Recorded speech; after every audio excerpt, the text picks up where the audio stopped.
असम और मिजोरम के बीच जारी तनाव का मसला आज लोकसभा में उठ सकता है। सूत्रों के मुताबिक बीजेपी सांसद असम मिजोरम के बीच विवाद सुलझाने के लिए आयोग बनाने की मांग कर सकते हैं। नियम 377 के तहत यह मसला उठाने की तैयारियां हैं।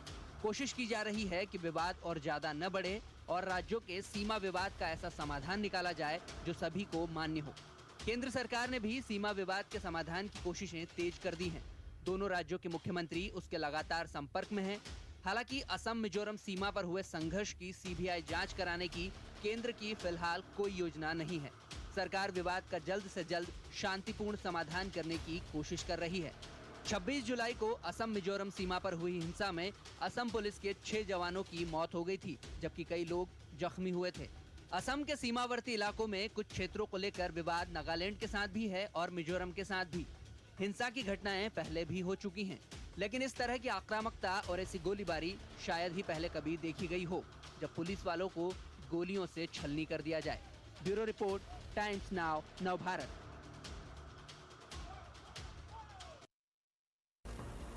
प्रधानमंत्री नरेंद्र मोदी के बाद अब केंद्रीय गृह मंत्री अमित शाह ने भी मुख्यमंत्री योगी आदित्यनाथ की तारीफ की है।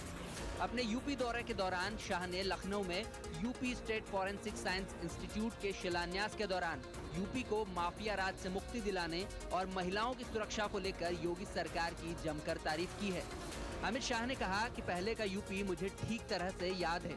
महिलाएं असुरक्षित थीं, दिन दहाड़े गोलियां चलती थी, यूपी में माफियाओं का राज था, लेकिन आज यूपी में खड़ा हूं तो मुझे गर्व होता है। उत्तर प्रदेश को माफिया मुक्त करने का काम भारतीय जनता पार्टी की सरकार ने किया है। उत्तर प्रदेश को भू माफियाओं से मुक्ति दिलाने का काम भारतीय जनता पार्टी की सरकार ने किया है। उत्तर प्रदेश की माताओं और बहनों को सुरक्षित रूप से जीने का अधिकार भारतीय जनता पार्टी की योगी सरकार ने, और इन 4 साल के अंदर योगी जी ने कानून और व्यवस्था के क्षेत्र में ढेर सारे परिवर्तन किए। अमित शाह विपक्ष पर भी जमकर बरसे। शाह ने कहा, पहले कई काम वोट बैंक की राजनीति के चलते नहीं हुए, लेकिन बीजेपी वोट बैंक की राजनीति नहीं करती। इस दौरान गृह मंत्री अमित शाह ने लखनऊ के SGPI हॉस्पिटल में पूर्व सीएम कल्याण सिंह का हालचाल भी जाना। Bureau report, Times Now, Navbharat. Bharat ने आज से संयुक्त राष्ट्र सुरक्षा परिषद की अध्यक्षता संभाल ली है। 1 महीने के लिए UNSC की कमान अब भारत के हाथों में रहने वाली है। इस दौरान भारत समुद्री सुरक्षा, वैश्विक शांति और आतंकवाद के मुद्दे पर एक कड़ा रुख अख्तियार करने वाला है। 9 अगस्त को होने वाली काउंसिल मीटिंग की अध्यक्षता प्रधानमंत्री नरेंद्र मोदी कर सकते हैं। संयुक्त राष्ट्र सुरक्षा परिषद में 15 देश शामिल हैं, जिसमें 5 स्थायी और 10 अस्थायी सदस्य होते हैं। स्थायी देशों में चीन, फ्रांस, रूस, ब्रिटेन और अमेरिका हैं। भारत इसका अस्थायी देश है।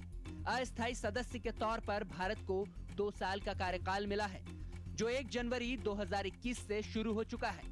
हर महीने अंग्रेजी के लेटर के आधार पर अध्यक्षता बदलती रहती है। अब भारत को दिसंबर 2022 में फिर से अध्यक्षता करने का मौका मिलेगा। इससे पहले जून में इसकी अध्यक्षता फ्रांस के पास थी। भारत के UNSC की अध्यक्षता संभालने के बाद जब से पाकिस्तान को पता चली है, तभी से पड़ोसी मुल्क के पेट में दर्द होने लगा है। पाकिस्तान को इस बात का डर सता रहा है कि भारत आतंक पर वार करने के साथ ही उसे वैश्विक मंच पर घेर सकता है। Bureau report, Times Now, Navbharat. Maharashtra के पूर्व गृह मंत्री अनिल देशमुख और उनके बेटे ऋषिकेश देशमुख को आज प्रवर्तन निदेशालय के सामने पेश होना है। ईडी ने अनिल देशमुख और उनके बेटे ऋषिकेश को ताजा समन जारी किया है। यह समन उन्हें मनी लॉन्ड्रिंग केस में पूछताछ के लिए जारी किया गया है। ईडी ने दोनों को आज पेश होने के लिए कहा है। अनिल देशमुख ने सुप्रीम कोर्ट में भी गिरफ्तारी से बचने के लिए गुहार लगाई थी, लेकिन सुप्रीम कोर्ट ने भी उन्हें राहत देने से इनकार कर दिया। अनिल देशमुख को ये समन महाराष्ट्र में 100 करोड़ का घूस रैकेट चलाने के मामले में भेजा गया है। इसी मामले में अनिल देशमुख को महाराष्ट्र के गृह मंत्री पद से भी इस्तीफा देना पड़ा था। ईडी ने अनिल देशमुख को 3 बार समन भेजा है, लेकिन हर बार वो एजेंसी के सामने पेश होने से बचते रहे हैं। उनके बेटे और पत्नी को भी पूछताछ के लिए बुलाया जा चुका है, लेकिन वो दोनों भी सुनवाई के लिए हाजिर नहीं हुए। पिछले महीने प्रवर्तन निदेशालय ने देशमुख के मुंबई और नागपुर स्थित परिसरों में छापेमारी की थी। इसके अलावा उनके सहयोगियों और कुछ और लोगों के खिलाफ भी तलाशी अभियान चलाया गया था। बाद में ईडी ने अनिल देशमुख के निजी सचिव और निजी सहायक को गिरफ्तार किया था। Bureau report, Times Now, Navbharat.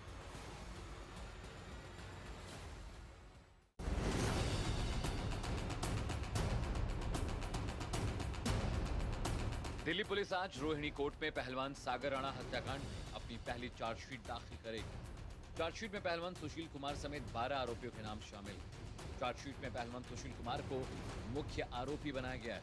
वहीं छत्रसाल स्टेडियम के सुरक्षा गार्ड, मॉडल टाउन में रह रहे सागर धनखड़ के पड़ोसी और शालीमार बाग में रह रहे कुछ लोगों समेत करीब 50 से अधिक लोगों को गवाह बनाया गया है। पुलिस के पास इलेक्ट्रॉनिक सबूत के रूप में मौके पर सागर और उसके साथियों का वीडियो है, जो आरोपी प्रिंस के कब्जे से बरामद हुआ था। इसके अलावा आरोपियों के आने और जाने का सीसीटीवी फुटेज भी है। इसे भी अहम सबूत माना जा रहा है। इसके अलावा सभी आरोपियों के मोबाइल की लोकेशन, इससे पता लग रहा है कि वारदात के समय सभी घटनास्थल पर थे। पुलिस ने सुशील कुमार समेत सभी गिरफ्तार 12 लोगों को आरोपी बनाया है। सागर हत्याकांड में कुल 18 आरोपियों की पहचान हुई। पुलिस को अभी आरोपियों के मोबाइल की फॉरेंसिक रिपोर्ट नहीं मिली है। पुलिस ने एफएसएल को पत्र लिखकर मोबाइल की फॉरेंसिक रिपोर्ट जल्द देने को कहा है।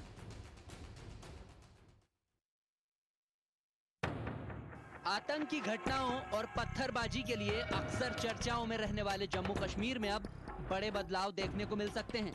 देशद्रोहियों और पत्थरबाजों को अब ना तो सरकारी नौकरी मिलेगी और ना ही उन्हें विदेश जाने की इजाजत होगी। अनुच्छेद 370 हटने और केंद्र शासित प्रदेश बनने के बाद अब जम्मू कश्मीर प्रशासन ने आदेश जारी कर साफ कर दिया है कि राष्ट्र की सुरक्षा के लिए खतरा पैदा करने वाली गतिविधियों में शामिल रहने वाले लोगों को ना तो सरकारी नौकरी दी जाएगी और ना ही उनका पासपोर्ट बनेगा। सीआईडी की विशेष शाखा ने अपने आदेश में कहा है कि पासपोर्ट सेवाओं और सरकारी योजनाओं के किसी भी सत्यापन के दौरान व्यक्तियों के इतिहास पर खास तौर पर गौर करें। इसके अलावा पुलिस स्टेशन के रिकॉर्ड से भी इसकी पुष्टि करने के निर्देश दिए गए हैं। इससे ये तो साफ है कि घाटी में आतंक की कमर तोड़ने के साथ ही उनका समर्थन करने वालों पर भी अब नकेल कसी जाएगी। Bureau report, Times Now, Navbharat. Jharkhand के धनबाद में हुई जज की मौत मामले में ताबड़तोड़ कार्रवाई का सिलसिला जारी है। पुलिस ने ऑटो मालिक को गिरफ्तार कर लिया है। हालांकि घटना से पहले ही अपना ऑटो चोरी हो जाने का दावा करने वाले शख्स की गिरफ्तारी से इस मामले में कोई नया मोड़ आता दिखाई नहीं दे रहा है। इस बीच सियासी बयानबाजी और कोर्ट के कड़े रुख के बाद दबाव में हेमंत सोरेन सरकार ने इस हाई प्रोफाइल मामले की सीबीआई जांच की सिफारिश कर दी है। पुलिस की कई टीमें एडिशनल सेशन जज उत्तम आनंद के मौत की गुत्थी को सुलझाने में जुटी हुई है। चोरी के ऑटो से इतनी बड़ी वारदात हो जाने के बाद मामले में लापरवाही बरतने के आरोप में पाथरडीह के थाना प्रभारी पर भी निलंबन की गाज गिरी है। हादसे से सबक लेकर प्रशासन ने अब बिना कागजात के दौड़ रहे करीब 250 ऑटो को जब्त कर पुलिस थाने में जमा कर लिया है। लेकिन अब भी सवाल यही है कि जज उत्तम आनंद की ऑटो से टक्कर के बाद हुई मौत महज एक हादसा है या हत्या। इस राज से पर्दा कई गिरफ्तारियों और पूछताछ के बाद भी अभी तक नहीं उठ सका है। Bureau report, Times Now, Navbharat.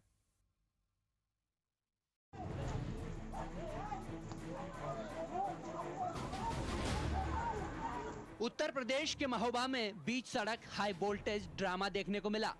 यह पूरा हंगामा पुलिस चौकी के ठीक सामने होता रहा, लेकिन पुलिस इससे अनजान बनी रही।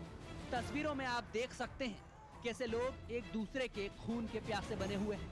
यह पूरा मामला दरवाजे के पत्थर को हटाने को लेकर शुरू हुआ था और देखते ही देखते बहस हाथापाई में बदल गई। 1 घंटे तक दोनों पक्ष इसी तरह बीच सड़क एक दूसरे से गुत्थम गुत्था करते रहे, जिसमें महिलाएं और बच्चे भी शामिल थे। लोग एक दूसरे पर लाठी डंडों, ईंट और बेल्ट से हमला कर रहे थे। इस पूरे विवाद में 10 लोग जख्मी हुए हैं। हैरत की बात यह है कि यह पूरा ड्रामा करीब 1 घंटे तक पुलिस की चौकी के सामने होता रहा, लेकिन इस दौरान पुलिस का एक भी जवान दिखाई नहीं दिया। ब्यूरो रिपोर्ट, टाइम्स नाउ, नव भारत।